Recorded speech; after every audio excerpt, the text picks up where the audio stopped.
Hello guys, and welcome to the Penny Podcast. I'm Andrés, I'm in 12th grade, and I'm the Coppell Student Media Web Producer. I'm Sally Paramoto, I'm in 11th grade, and I'm the Executive Sports Editor. I'm Armand Merchant, I'm a 12th grader, and I'm a staff writer. I am Akif Abdi, and I'm also in 12th grade and also a staff writer.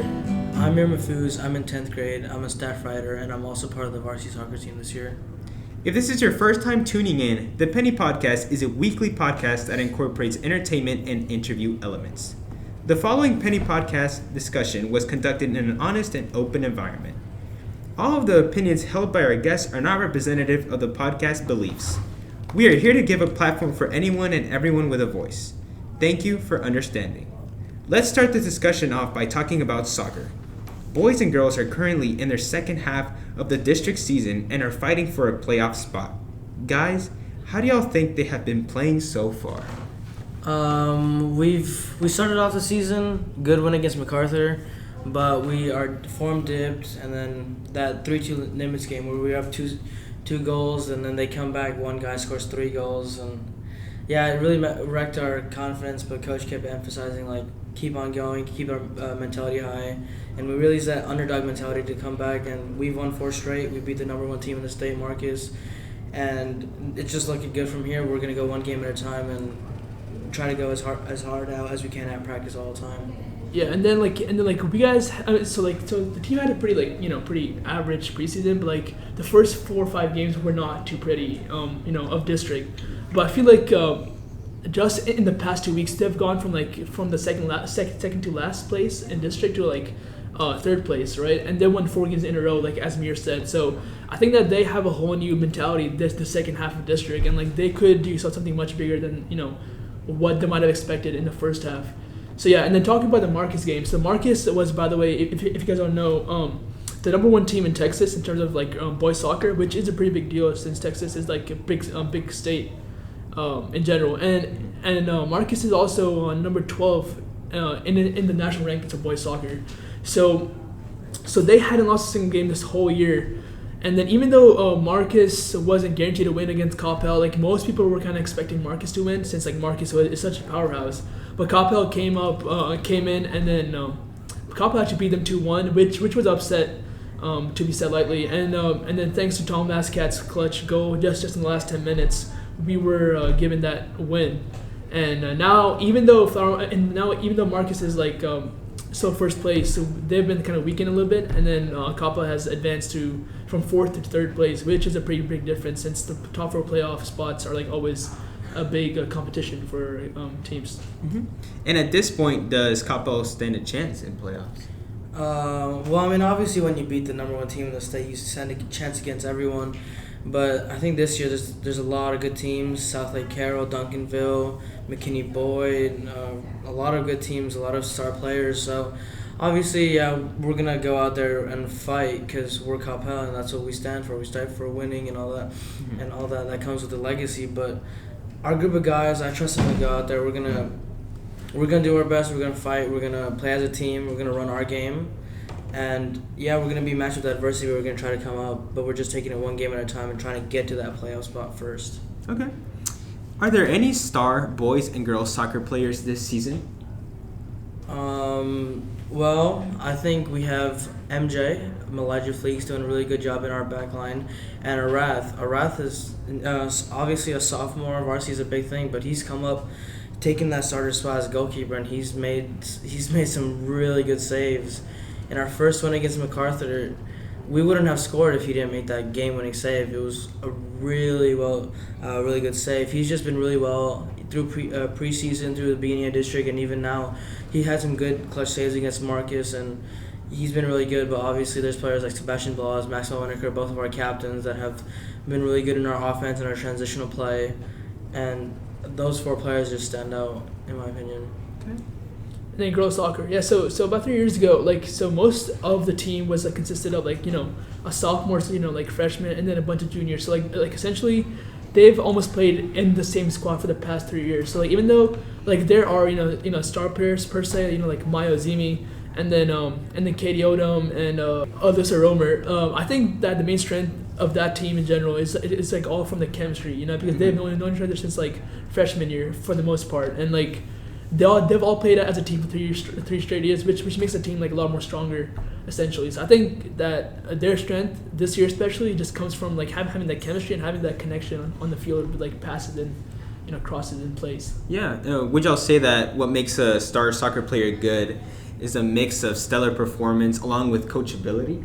100%. Yeah, the thing is like, see, like you can have a bunch of players, like a bunch of players on a team that are all like, skilled and can do crazy tricks and whatnot. But the thing is that if you can't make them work together, like you basically have a team of misfits that just can't play together. And like soccer, as Mir knows, Mir will also say, is like a team that is all about having a team that can connect with each other on the field.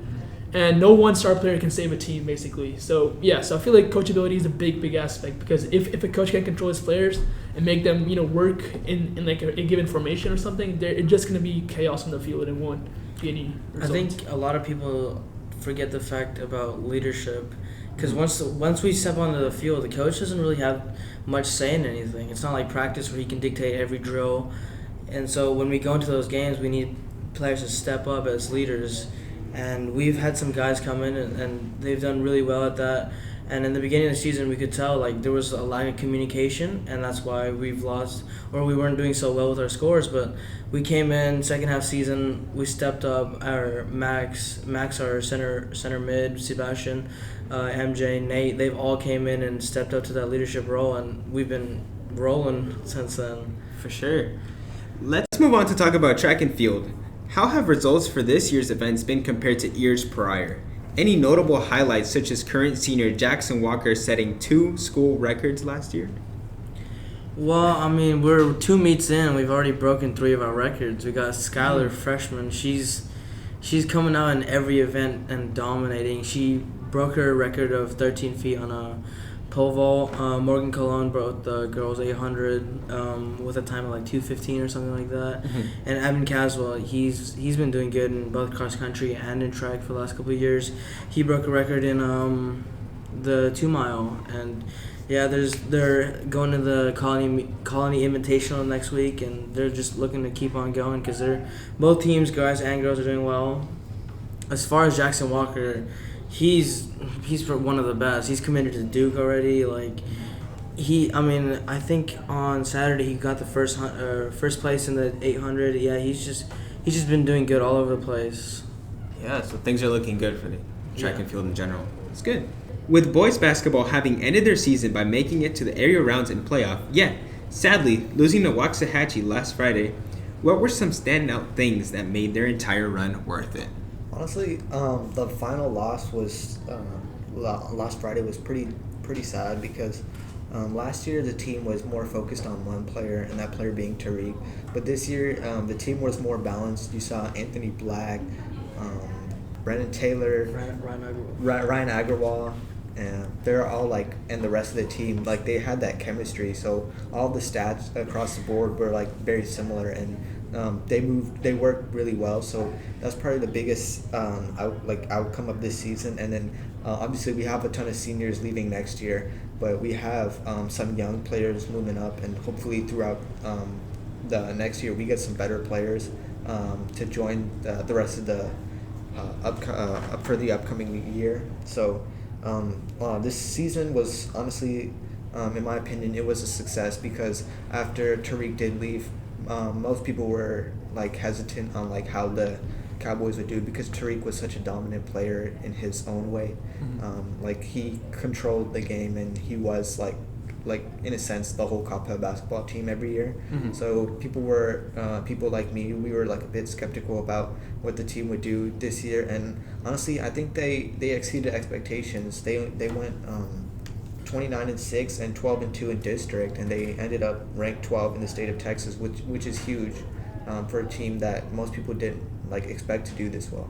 So it's cool that they ended up, I guess you would say, proving people wrong and really showing out. That's cool. I want to gauge everyone's opinion with this question. Would y'all say that girls basketball didn't try hard enough this season? I think it's I know some girls basketball players myself. The thing is it's all part of the perspective, because people kind of have the whole idea that boys soccer, boys basketball, boys whatever matters more because they're more athletic per se, quote unquote. Mm-hmm. But like when you go to see them practice and stuff, like it's clear to say that some players put in even more effort. Girls players put in even more effort than boys players. Just that like it just isn't like glorified as much. Like if you go ask the coach, like they all will like certify that like that our players work to their like utmost best to be the best players. And like yes, I do feel like that even though it is kind of like a misconception, I do think that girls players for sure work as hard as boys players. It's good to know. Yeah, I agree with Akif. Just the dynamic of like picking between watching a boys and a girls game is just much different. So in a sense that when you do see that overall record between the boys and the girls, some people would consider like the girls season not a success, because I don't think there's enough people that go out and like want to go actually watch the games. Like personally, I went to some of the games and they have some really good players. Jordan Nelson being one of them. The whole all the seniors this year, they had a good season, and at the end of the day, it's like just it matters like with how the team plays and performs. So yeah, I think they do have a good season. Yeah. On that topic, how is the dynamic between the boys and girls basketball teams, Sally, mainly on game night? Well, I've covered a lot of girls' games, and I can tell just based off of viewership, the student section is always very empty. And the closer you get towards the end of the girls' game, the closer you get to the beginning of the boys' game, you see the student section slowly fill with more and more people. And there are a few reasons why this could happen. Just the general conceptions of boys, they're better, they're more athletic. Maybe it's just the timing. Maybe it's the fact that pacing between girls basketball and boys basketball are two very different things. Girls basketball is a lot slower. They score a lot less. It doesn't mean that it's a worse game to watch. It's just a different style of play. Boys basketball is a lot more aggressive and fast-paced. But there is a very distinct difference between a student section during a girls' game and a student section during the guys' game. You can see it on game night. You can see it very clearly. Yeah, that dynamic, right? Yeah, for sure. Especially because, like Sally mentioned, just the dynamic of how both of the games are played. I think when you look into like everything, not just Coppell sports, but everything else, like you don't see the average person watching a women's NBA game. And when you do look at the NBA, like the male players, like the game is much more fast paced. So I think that's why like people from our school and then parents and other people watching the game want to see a more like a fast paced game, even though it might be a blowout. They just want to see like it go faster. But some of the girls' games this year has been like really good. They've been like close games. Both teams have fought through. It's just a slower pace that sometimes like some people aren't used to. So that's what you're gonna expect in a student section. Yeah. So in a way, they're almost underrated.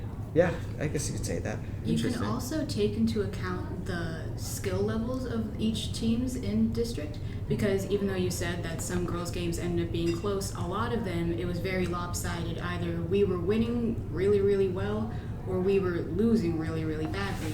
Whereas a lot more guys' games, the competition was a bit stronger. It was a closer game, and that does end up being a bit more exciting when you're fighting to the last minute to see who will win, as opposed to knowing by third quarter who's going to win. Yeah. I also think that's not just like girls basketball, but that's like all of our sports, especially with the district we're in, where we have the Irving schools and then the Flower Mound schools, the Louisville schools.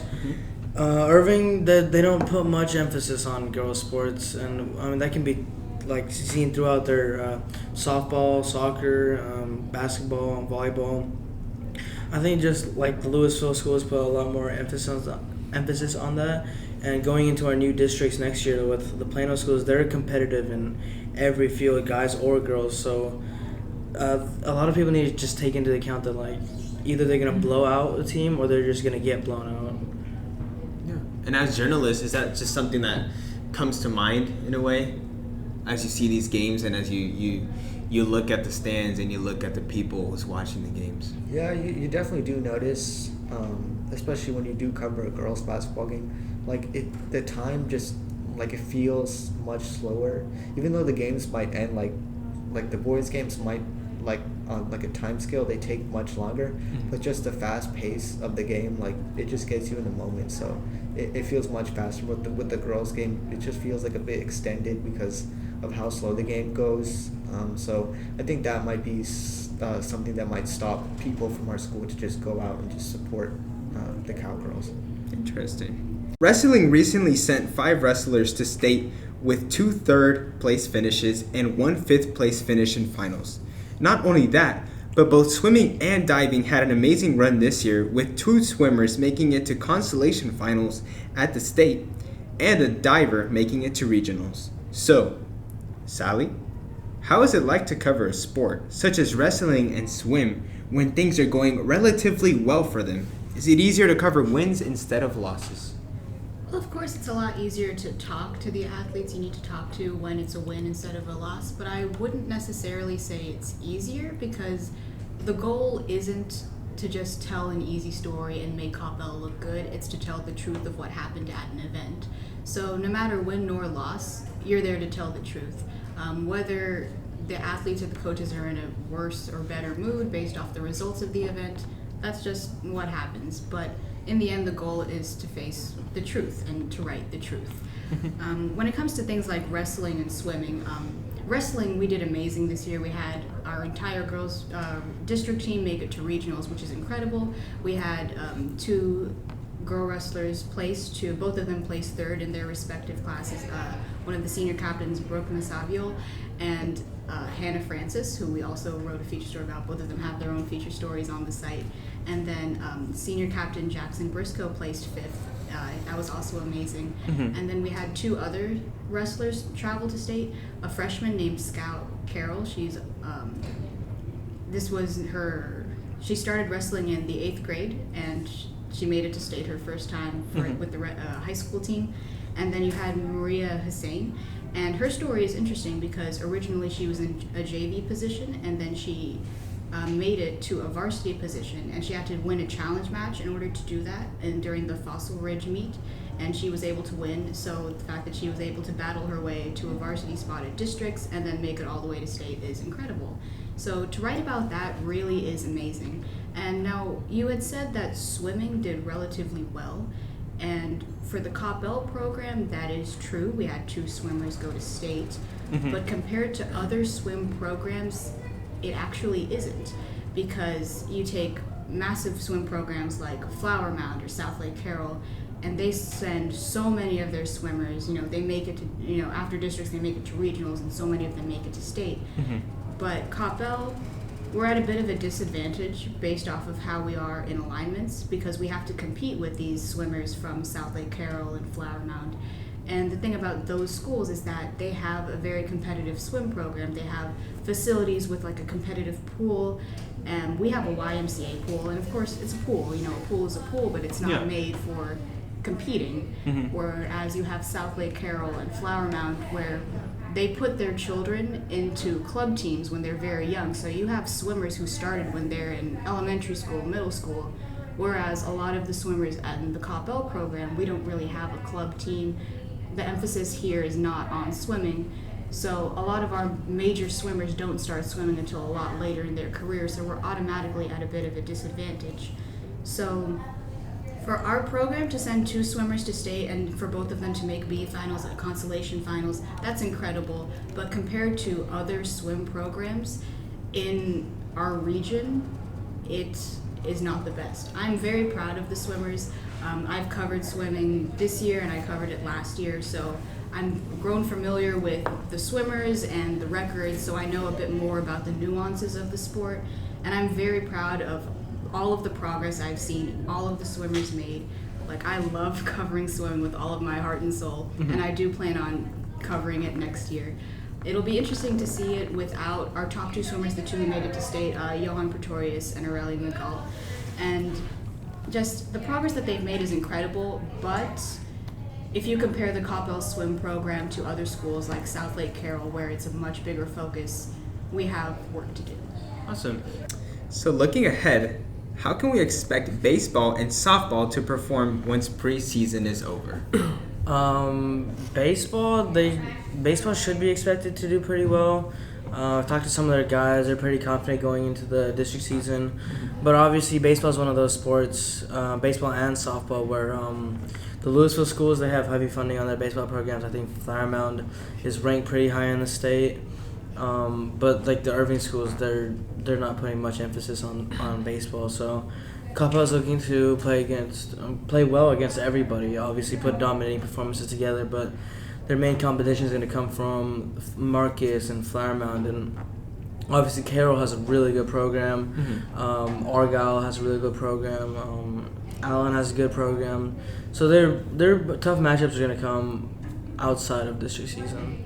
Yeah, and then like I've been looking at the roster, and like the district's pretty young in general. Like they have like about 2-3 freshmen, a couple sophomores, and then a lot of juniors too. So like this is a pretty young team, I'm guessing, because like so then again, so they've been doing okay preseason, but like, you never know what to expect from like a young team, because they could either like outperform themselves, or this could just be like one of their main like building years, Mm-hmm. and next year could be the year where they really shine out and like and do big things. So so you never know. I was going to say, last season, a majority of our varsity baseball team were seniors, so we lost a huge chunk of talent with that graduating class. Mm-hmm. I'm excited to see what our new younger team will do, because we have people who probably weren't on the varsity team last year, a lot of them. So just trying to see how they fill those shoes. It'll be interesting. Yeah, bring some new energy, right? So, Akif, to put it simply, how has tennis been doing? Well, tennis is, as you know, at Coppell, a very, very popular sport. With like many talented players, and we do have a good program and stuff. And this year we've been doing quite. I mean, not amazing, but we have been doing pretty good. Like I've been following their tournaments in the past, and they've been like they haven't always been first, because they've been like facing like some teams that have been ranked like top in the whole entire state. But they haven't been performing very well against schools that are that have great programs with like great funding and all that. So, and then plus like this year the Coppell tennis team has shown a lot of individual talent as well. Like for example, we have Clark Parlier who's beat some really high ranking people this year and has been ranked, if I'm not mistaken, about 75th in the state. Like in terms of like only individual performances. And Lindsay Payton is also a player that has really shown out this season. Like she wasn't seen to be like like a top-notch player in the beginning, but just over the past few months she has become like just the number one player in just her team. But like still though, she is dominating in most tournaments and stuff. And then the crazy thing about that is that she's a freshman. And she is, like pretty small in her build and stuff. So people kind of underestimate her when they first see her. But she has been killing it in most tournaments and has been racking up some wins for sure. Okay. Going back to softball, they've played some good matches. They've had some upsets. I think they're 7-5 right now, coming off of a 2-loss streak. So obviously they're gonna try to rebound off of that and come back to good district performances and hopefully play into playoffs. They have a really good young core, some juniors, some sophomores, and their senior core is pretty good. They lost a really good pitcher last year, but overall they've been doing pretty well. Yeah. And guys, how has lacrosse been doing? Lacrosse, they're 4-2 right now. They came off of a pretty disappointing performance in Austin, where they played some top-notch schools. They're obviously going to get really good competition from the prep schools, the really heavily funded schools like Carroll, Jesuit. Those two are going to be pretty tough matchups this year, but they have a really strong junior class. A lot of Dylan Cologne came back from Baltimore. He's been one of their best players for a while, and they got some really good. They got some really good seniors too that have been developing chemistry throughout the years, and so obviously I've talked to some of their guys, and they're looking really confident this year. They're trying to come off those 2 losses. They have senior night coming up next week, and they're going down to Austin again. So they're looking confident for this year. They're thinking they're going to make the big push for that state championship this year. Awesome. Special thanks to my many co-hosts, and thank you all for joining us in the 42nd episode of the Penny Podcast. Links to the material we mentioned today can be found below, and see y'all next week.